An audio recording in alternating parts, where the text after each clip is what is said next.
Hello મિત્રો, કેમ છો? બધા મજામાં છો ને? આજે જુઓ, અમને ભારતમાં આવ્યા 3 દિવસ થઈ ગયા, પણ સાચું કહું તો આવ્યા ત્યારથી સતત વરસાદ અને વરસાદ પડી રહ્યો છે. અત્યારે બાળકો મસ્ત રમી રહ્યા છે અને મમ્મી, મારા માસી, કપિલ બધા અત્યારે પાછળની સાઈડે છે ને વાછટ બાંધી રહ્યા છે, કારણ કે અત્યારે જુઓ અમારે અહીંયા પા નદી છે ને ઓવરફ્લો થઈ ગઈ છે અને વરસાદ એટલો બધો છે કે શું કહીએ.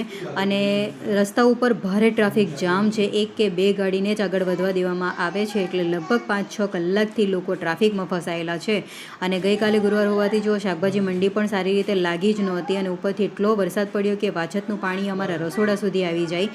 આખું ઘર ભીનું ભત થઈ ગયું છે અને દિવાલો પણ ભેજવાળી લાગવા માંડી છે. એટલે મારા માસી ને કપિલ અને મમ્મી એ ત્રણેય મળીને છે ને વાછત બાંધી રહ્યા છે, એટલે ખીલીઓ કરાવવાની છે, પણ લગભગ 1-2 દિવસ પછી થશે. એટલે કારણ કે આટલા ભારે વરસાદમાં કોઈ ડ્રીલ મશીનવાળા ભાઈ પણ ન આવે, એટલે અત્યારે જાતે જ કરી રહ્યા છે, પછી સરખું કરાવી દઈશું. હવે આપણે જે નદીની વાત કરીને એ આ નદી હતી અને એટલી ભરાઈ ગઈ છે ને કે જુઓ, પૂર એટલું બધું આવી ગયું છે પાણી, અને આસપાસના એરિયામાં પણ, ગામડામાં પણ, એટલે નજીકના અમારે જે ગામડાનો એરિયો છે ને ત્યાં પણ ખૂબ પાણી બધે ભરાઈ ગયું છે. એટલે કે ઘરમાં સુધી આપણે કમર સુધી હોય ને એટલું પાણી ભરાયું. બટ વિડીયો મારે આવ્યા નથી, જો આવશે તો ચોક્કસ શેર કરીશું તમારી સાથે. પણ આ પાણી તો જુઓ એટલું બધું હતું ને કે શું કહું.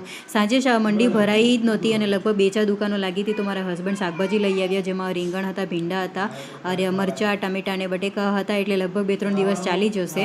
એટલે આ શાકભાજી બસ હવે ધોવાની રહી છે. કારેલા પણ હતા, પણ કારેલાનું શાક પહેલાં જ બનાવી નાખ્યું છે. અને હા મિત્રો, હવે આપણા ડેલી વ્લોગ ફરીથી શરૂ થઈ જશે. વચ્ચે કદાચ એકાદ દિવસનો ગેપ આવી શકે, કારણ કે વ્યાનાની સ્કૂલ શરૂ થઈ ગઈ છે, એટલે વરસાદના કારણે અત્યારે તો રજા છે, પણ હોમવર્ક પૂરું કરવાનું છે, એટલે વચ્ચે ક્યાંક ગેપ જરૂર આવી જશે. એટલે આપણે જલ્દી મળીશું ડેલી વ્લોગની સાથે, અને ત્યાં સુધી તમારું ધ્યાન રાખજો. આવજો મિત્રો, મળીશું નવા વ્લોગની સાથે. ત્યાં સુધી જય શ્રી કૃષ્ણ, રાધે રાધે.